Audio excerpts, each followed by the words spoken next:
အားလုံးပဲမင်္ဂလာပါရှင်အခုအခုပြောပြမယ့် review လေးအကြောင်းကတော့ဒီ collect လေးဖြည့်ပေးပါဆိုတဲ့ Math Center ရေးတဲ့ဝတ္ထုလေးတစ်ခုအကြောင်းပဲဖြစ်ပါတယ်ပေါ့နော်ဒီမှာဆိုလို့ရှိရင်ကိုတူးနဲ့စုမာဆိုတဲ့မောင်နှမနှစ်ယောက်ကအဓိကအရေးကြီးတဲ့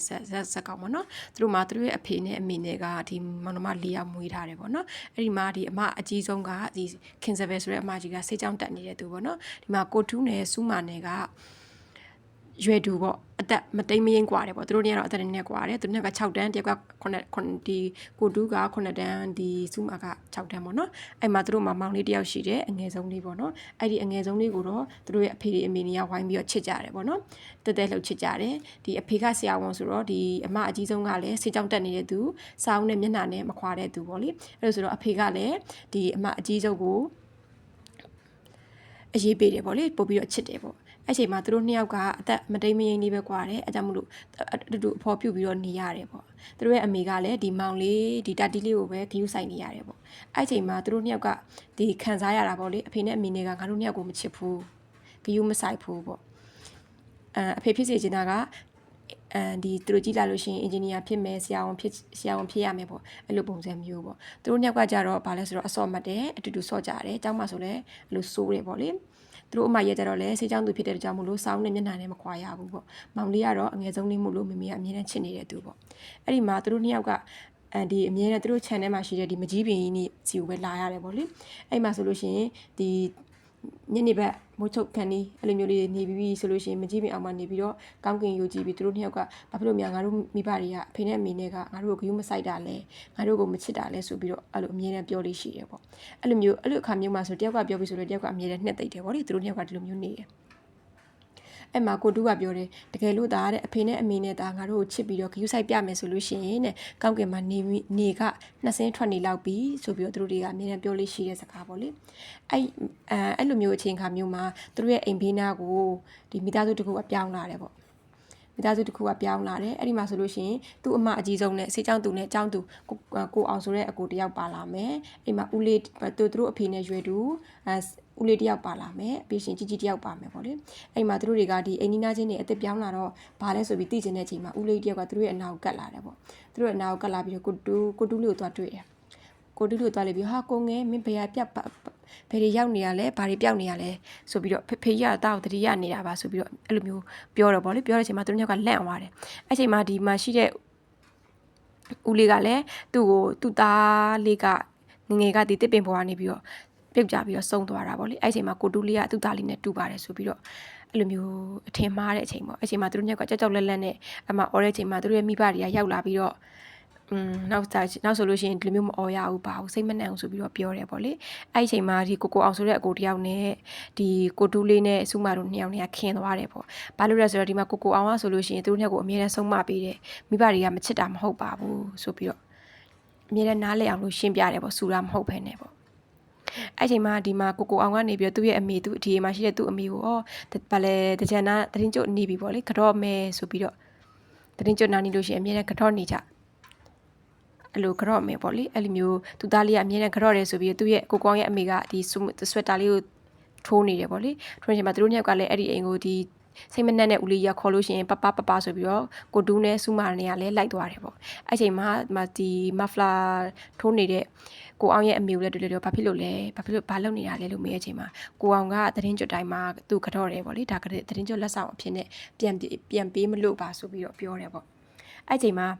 ကိုတူးနဲ့ဒီစုမာနဲ့ကလည်းသူတို့ရဲ့မိဘတွေကိုကြော့ချင်သွားတယ်ပေါ့အဲ့ချိန်မှာသူတို့ရဲ့အိမ်ဝင်ပြန်ပြီးတော့စုဘူးလေးတွေဖောက်တယ်အိမ်မှာသူတို့စုဘူးလေးတွေပြန်ဖောက်တယ်စုဘူးလေးတွေပြန်ဖောက်ပြီးတော့သူတို့ရဲ့ပတ်စံတွေကတော့နဲမှာပဲစုတဲ့ပတ်စံမဖို့ကလည်းနည်းနည်းလေးပဲရတာဆိုပြီးအဲ့မှာအကျွေးလေးတွေပေါ့လေအဲ့မှာရတယ်အဲ့ချိန်မှာသူတို့ကတာတီလေးကိုဖော်ဆွဲတယ်တာတီလေးကအိမ်မှာဆိုရင်အချမ်းသာဆုံးပေါ့ဘာလို့ဆိုတော့အငယ်ဆုံးလေးဆိုတော့မဖို့တွေအများကြီးရတယ်မဖို့တွေအများကြီးရတော့သူ့မှာအများကြီးရှိမှာပဲဆိုပြီးတော့တာတီလေးကလည်းသူတို့နဲ့သွားပေါင်းပြီးတော့စုဘူးလေးတွေဖောက်တဲ့အချိန်မှာပတ်စံက100ကျော်ရတယ်ပေါ့သူတို့2ယောက်ပေါင်းလိုက်တဲ့အချိန်မှာ3ယောက်ပေါင်းလိုက်တဲ့အချိန်မှာပေါ့အဲ့ချိန်မှာသူတို့ဒီကိစ္စကမမယူတဲ့တိုင်မင်းလို့မဖြစ်ဘူးမမကြီးသိလို့ရှိရင်ဖေနဲ့မမေနဲ့လည်းသိသွားမှာပေါ့အဲ့ဒါနဲ့ဒီပတ်စံလေးကိုစုပြီးတော့သူတို့နှစ်ယောက်ကဗိုလ်ချုပ်စေးကိုသူ့အမေတို့ထမိန်လေးဝယ်မယ်အင်ဂျီလေးဝယ်မယ်ဖေဖို့လည်းဘာဝယ်မယ်ညာဝယ်မယ်ဆိုပြီးတော့ဒီဗိုလ်ချုပ်စေးကိုသွားမယ်လို့တိုင်မင်းတဲ့အချိန်မှာ ဒီတတီးကလည်းလိုက်ချင်တယ်တတီးကလည်းလိုက်ချင်တယ်အရန်ကိုကြီးကြပြီးတော့အဲ့လိုချိန်မှာမခေါ်လို့မဖြစ်တော့ဘူးပေါ့လေသူကပတ်စံအများဆုံး share ပိုင်ရှင်ဆိုတော့မခေါ်လို့မဖြစ်ဘူးဆိုပြီးတော့ခေါ်ရတယ်ပေါ့အဲ့လိုလဲခေါ်လိုက်တော့သူတို့ကပတ်စံလည်းအများကြီးမရှိဘူးငါတို့တွေအိမ်ရကားနဲ့ကြတော့လဲဒီ driver နဲ့သူဆိုရင်တိလိုက်မယ်ကဲမတိအောင်ငါတို့ဘတ်စကားငှားသွားမယ်ဆိုပြီးတော့ပြောတဲ့အချိန်မှာတတီးကလည်းသူကဘတ်စကားလည်းစီးမယ်ဘာဖြစ်ဖြစ်စီးမယ်ပေါ့နော်အဲ့လိုမျိုးသွားတဲ့အချိန်မှာဘတ်စကားထဲမှာဒီတတီးလေးကငငယ်လေးဆိုတော့အရက်ကလေးကပုတ်ပုတ်လေးဆိုတော့သူ့မှာအရန်အောင်ဒုက္ခတွေများခဲ့တယ်ပေါ့လေအဲ့ချိန်မှာသူတို့တွေကဒီကားမှတ်တိုင်ရောက်ပြီဆိုပြီးဆင်းမဲ့အချိန်မှာဒီကိုတူကအရှိမစူးမနဲ့ဒီတတီးနဲ့အနောက်မှာပေါ့ဘတ်စကားပေါ်ကဆင်းတဲ့အချိန်မှာကလေးတွေဆိုတော့အဆင်မပြေဘူးဘတ်စကားအသိမစီတတ်ဘူးအဲ့ချိန်မှာချော်လဲပြီးတော့အောက်ကိုပြုတ်ကျသွားတဲ့အချိန်မှာပြုတ်ကျသွားတာတတီးလေးကနှစ်ခမ်းတွေပါပေါက်ပြီးဒူးတွေပါပြဲပေါ့နော်အဲ့ချိန်မှာသူတို့ကဒီတတီးလေးချော်လဲတဲ့အချိန်မှာဒီကိုတူးနဲ့စူးမနဲ့ကလည်းဒီကိုတူးကလည်းအဝေးကနေပြီးတော့ပြေးလာပြီးတော့တတီးလေးကိုကဲတယ်ပေါ့လေအဲ့လိုကဲတဲ့အချိန်မှာသူ့ရဲ့လွယ်ရီထဲမှာရှိတဲ့ဒီပတ်စံတွေအကုန်လုံးကလည်းကားလမ်းပေါ်မှာပြန့်ကျဲသွားတယ်ပေါ့လေအကျွေးစီးလေးတွေကအဲ့ချိန်မှာပဲကားတစ်စီးနဲ့သူ့အဖေကစေးရွာနေပြန်လာတယ်ဘသူတွေလဲဆိုပြီးကြည့်တဲ့အချိန်မှာသူတို့မနမ3ယောက်ဖြစ်နေတော့အိမ်ထဲပြန်လဲရောက်တော့တတီးကအကြီးဆုံးဖြစ်တဲ့ကြောင့်မလို့တတီးကအမြဲတမ်းအဆူခံရတဲ့သူပေါ့နော်ခေါင်းကြီးဖြစ်တယ်ပေါ့အဲ့လိုမျိုးတွေအဆူခံရတဲ့ချိန်တိုင်းမှာအရန်ကိုတတီးကဝမ်းနေတယ်တတီးဝမ်းနေတဲ့ချိန်တိုင်းမှာအမြဲတမ်းဘေးနားမှာရှိနေပြီးတာဒီစူးမှာအဲ့လိုမျိုးရှိနေပြီဆိုသူတို့ကအိမ်ပေါ်မှာမနေတော့ဘူးဒီမကြီးပင်အောက်ကိုရောက်လာပြီးတော့သူတို့ရဲ့စကားတွေပြောကြတယ်အတူတူနေကြတယ်ပေါ့သူတို့နှစ်ယောက်ကတော့အမြဲတမ်းပြောစရာကောင်းတယ်ပေါ့လေနှစ်ယောက်တည်းအဖော်ပြုတ်ပြီးနေရတယ်အဲ့လိုချိန်မှာသူတို့နေနေတဲ့အချိန်မှာကိုတူးနဲ့စုမနဲ့စကားပြောနေတဲ့အချိန်မှာဒီဘက်ကပပဆိုတဲ့သူ့ကိုငယ်ဆိုပြီးတော့ထင်နေတဲ့စိတ်မနှက်တဲ့လူကြီးကရောက်လာပြီးတော့ကိုငယ်ကိုသူ့အိမ်ကိုခေါ်သွားတဲ့အချိန်မှာစုမတယောက်တည်းကျန်နေခဲ့တယ်အဲ့ချိန်မှာစုမဘာလုပ်လဲဆိုတော့သူတို့ကားကိုတောင်နာကနေပြီးတော့စပိန်ကိုယူပြီးတော့မစီတက်စီတက်နဲ့အပေါ်ကနေပြီးတော့လှိန်ချတဲ့အချိန်မှာစပိန်ပေါ်ကနေပြီးတော့ပြုတ်ကြပြီးတော့နှစ်ဖူးကွဲဒူးပြဲတွေဖြစ်တယ်ပေါ့လေအဲ့လိုချိန်မှာဆိုတော့တစ်ခါထပ်ပြီးတော့သူ့ရဲ့အဖေနဲ့အမေနဲ့ကစူတယ်ပေါ့အဲ့လိုထပ်ပြီးတော့စူတဲ့အချိန်မှာမင်းတို့နှစ်ယောက်ကတော့မဖြစ်တော့ဘူးဆိုပြီးတော့စေယုံခေါ်သွားတယ်သူ့အဖေကမင်းတို့ punishment ပေါ့လေစေယုံခေါ်သွားတယ်စေယုံခေါ်သွားတဲ့အချိန်မှာစေယုံမှာရှိတဲ့လူနာတွေကဒီမရှိစင်ရသားတွေကစေယုံလာကြတယ်ပေါ့လေစေကံပြကြတယ်ပေါ့အဲ့ချိန်မှာသူ့သူ့အဖေရဲ့ driver လည်းဟုတ်တယ်ပေါ့လေအရင်ဝိုင်းကူပေးတဲ့သူလည်းဟုတ်တဲ့သူကသူ့အဖေရေးပေးလိုက်တဲ့ဆေးတွေကိုဒီဆေးကောင်တာမှာအမြဲတမ်းပေးရတဲ့သူအဲ့လိုချိန်မှာဒီမှာကိုတူးနဲ့စုမနဲ့ကလည်းသူတို့ညောက်ကလည်းကူပေးမယ်ပြင်းနေပြီဆိုပြီးတော့ကူပေးမယ်ပေါ့အဲ့ချိန်မှာဒီစုမကဆေးပေးတယ်အလုပ်ကိုလုပ်တယ်ကိုတူးကကျတော့ပတ်စံယူတဲ့အလုပ်ကိုလုပ်တယ်အဲ့ဒီမှာပတ်စံယူတော့ဘာဖြစ်လဲဆိုတော့ဥပမာသူတို့က100ကျလို့50တန်2ရွက်ပေးပြီဆိုလို့ရှိရင်အဲ့ဒီ50တန်2ရွက်ကိုယူပြီးတော့100တန်1ရွက်ကိုကိုတူးကပြန်ပေးတယ်ဘာလို့လဲဆိုတော့ဒီစေကန့်လာကြတဲ့သူတွေကဒီရက်ကွက်ထဲမှာနေတာဆင်းရဲတယ်သူတို့ကဘယ်လိုမျိုးလောက်ကင်စားတောက်ရတယ်ဆိုတာကိုသိတော့ကိုတူးကအမြဲတမ်းအဲ့လိုပေါ့ပတ်စံတွေကိုပြန်ပြီးတော့ပေးတယ်ပေါ့ဟိုကအကျွေးပေးပြီဆိုရင်သူကအတန်တရွက်ပြန်ပေးလိုက်တယ်ပေါ့အဲ့လိုချိန်မှာဒီလူစေးကန်းကိုလာပြတဲ့လူနာတွေကလည်းကျေးဇူးတင်ပါတယ်တာတို့ပါပေါ့အများနဲ့အဲ့လိုမျိုးတွေပြောသွားတယ်ပေါ့အဲ့ဒါနဲ့နောက်ဆုံးဒီစေးကန်းပိတ်လို့ပြန်မဲ့ချိန်လေးရောက်တော့ပတ်စံကိုကြည့်တဲ့အချိန်မှာပတ်စံများမလာပဲနဲ့နည်းသွားတဲ့အချိန်မှာအိမ်ထဲပြန်ရောက်တော့ကိုတူးနဲ့စုမာနဲ့ကအဆူခံရတယ်အများနဲ့သူတို့နှစ်ယောက်ဒီအဆူခံနေရတဲ့နှစ်ယောက်ပေါ့နော်အော်ခုနပြောတာစကားပြတ်သွားတယ်အဲ့ဒီမှာဒီမှာဆိုရင်ဒီပတ်စံလေးတွေနဲ့ဝယ်သွားတဲ့ဒီပစ္စည်းတွေသွားဝယ်မဲ့ချိန်မှာပတ်စံတွေကလည်းတချို့တစ်ဝက်ကလည်းဘတ်စကားပေါ်ကနေကြာတော့ပျောက်သွားတယ်ဒါပေမဲ့သူတို့ဖေကဆိုတဲ့ကြောင့်မို့သူတို့ဒီဘာပစ္စည်းမှမဝယ်ရဘဲနဲ့အိမ်ကိုပြန်ရောက်သွားတယ်ပေါ့လေပြန်ရောက်သွားပြီးတော့အိမ်နဲ့ပြန်ရောက်တော့ဒါကတက်ကလေးကိုအပြင်ကိုခေါ်ထုတ်သွားတာပေါ့လေသတင်းကျိုးအတွက်ငါတို့ကိုကတော့ဖို့ဝဲတယ်ဆိုတာလိန်ပြောတာဖြစ်မှာသူတို့တွေကလိန်နီးတွေကိုမျိုးစုံတက်တယ်ဆိုပြီးတော့ပြောတဲ့အချိန်မှာဒီကိုတူးနဲ့စူးမနဲ့နှစ်ယောက်ကစိတ်ထိခိုက်ရတယ်ပေါ့လေပို့ပြီးတော့ဆိုတာကကိုတူးပေါ့ဘာလို့သူကနည်းနည်းလေးအရွယ်ရောက်နေတဲ့သူလည်းဖြစ်တယ်အကြီးလည်းဖြစ်တဲ့ကြောင့်မို့လို့မိဘတွေကလိန်နေညာတယ်ဆိုတဲ့စကားကိုသူကြားပါတယ်များလာတော့သူစိတ်မကောင်းဖြစ်တယ်ပေါ့လေနောက်တစ်ခုကကြတော့ဗာလဲဆိုတော့နောက်ဆုံးမှာကိုထုဒီတတီးလေးကနေမကောင်းဖြစ်တယ်ပေါ့လေတိုက်ဖိုက်ဖြစ်တယ်ပေါ့တိုက်ဖိုက်ဖြစ်တဲ့အချိန်မှာအဲ့ဒီယောဂကအရင်ပဲတောက်ရတယ်ဖတ်မစားရဘူးပေါ့အဲ့ချိန်မှာတတီးလေးကလည်းတတီးလေးကြိုက်တဲ့ဟင်းကိုသူတို့အရင်ချက်တော့ဒီကိုတူးနဲ့စုမာနေမောင်တို့အရန်ကျွေးချင်တာမောင်လေးကလည်းရန်အောင်စားချင်တာ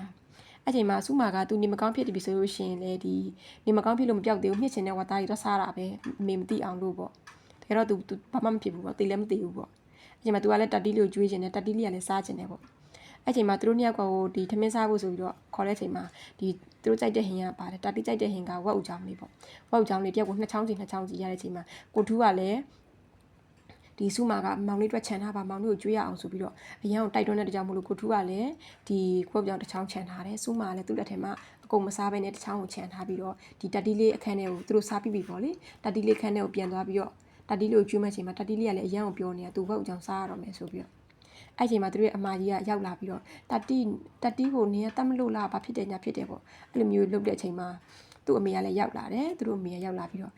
ကိုတူနေအောင်တော့မရှိဘူးလားကလေးကိုပြောတယ်ပေါ့လေနင်းကကလေးကိုတတ်တာလားနင်းကလေးကိုဒီတေးစေချင်နေတာလားဆိုပြီးပြောတဲ့အချိန်မှာကိုထူးနဲ့စုမနေကဒီချစ်တဲ့စိတ်ကြောင့်သူတို့ရဲ့ညီလေးကိုကျွေးကျင်လို့တို့တော့မစားဘဲနဲ့ကျွေးတဲ့အချိန်မှာဒီလိုမျိုးသူတို့ရဲ့အမေကတတိလေးကိုနင်မုန်းနေတာလားနင်တက်ချင်နေတာလားလို့ပြောတဲ့အချိန်မှာပို့ပြီးတော့စိတ်ထိခိုက်ရတယ်ပေါ့လေ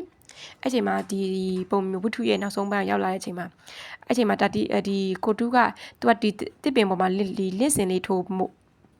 အစီအစဉ်ရှိနေတဲ့အချိန်မှာ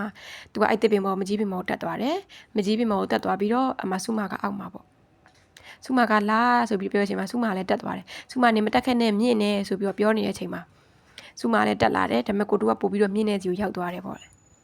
အဲ့ချိန်မှာစုမာကငါနေ့ကိုပြပြတစ်ခုရှိတယ်နင်အောက်ကိုဆင်းလာခဲ့ဘာလို့သူတို့ညောက်ကဂိမ်းရှုံးတော့ကဒီစုမာကဒီရုပ်ဆက်တဲ့ဟာလေးကိုသူကကတ်တစ်ခုဖွက်ထားလိုက်တာဖြစ်တဲ့ကြောင့်မလို့သူပေးလိုက်တဲ့ဥစ္စာလေးကကိုတူးစီမှာမပြည့်မစုံဖြစ်နေတော့သူကအဲ့တစ်ခုကိုပေးမယ်ဆိုပြီးတော့ခေါ်ရပေါ့လေခေါ်တဲ့ချိန်မှာကိုတူကအေးဟုတ်ပြီငါလည်းဆင်းခဲ့မယ်ပေါ့ငါဗာလေအောက်ကိုဆင်းအောက်ကိုရန်ပြမယ်ဆိုစုမာလည်းပြောတော့စုမာနေတော့အောက်ကိုအရင်ဆင်းတယ်အဲ့ဒီမှာကိုတူကအပေါ်မှာပဲရှိသေးတယ်ဒီစိတ်မနဲ့ဦးလေးရောက်လာတယ်ကိုငယ်ဘာဖြစ်လို့မင်းတစ်ပေမောတက်နေတာလဲဆိုပြီးပြောတဲ့အချိန်မှာကိုတူကအလန့်တကြားနေပေါ့လေဘာဖြစ်လို့လဲဆိုတော့ဒီကိုငယ်ဆိုတဲ့ကလေးလေးကတစ်ပင်ပေါ်ကကြပြီးတော့စုံထားတာကိုတိထားတဲ့ကြောင့်မို့လို့ဒီဦးလေးရဲ့ရှေ့မှာဒီတစ်ပင်မတက်ဘူးလို့သူတွေးထားတယ်ပေါ့လေတကယ်ညတော့သူကတစ်ပင်ပေါ်မှာဒီဦးလေးကြီးကသူခေါ်တဲ့ပပလို့ခေါ်တဲ့ဦးလေးရအောက်မှာပေါ့အဲ့ချိန်မှာသူကစိတ်လှုပ်ရှားပြီးတော့တစ်ပင်ပေါ်ကနေပြုတ်ကျတယ်နောက်ဆုံးတော့သူဆေးရုံရောက်သွားတယ်ပေါ့လေဆေးရုံရောက်သွားပြီးတော့အဲ့ချိန်မှာဒီ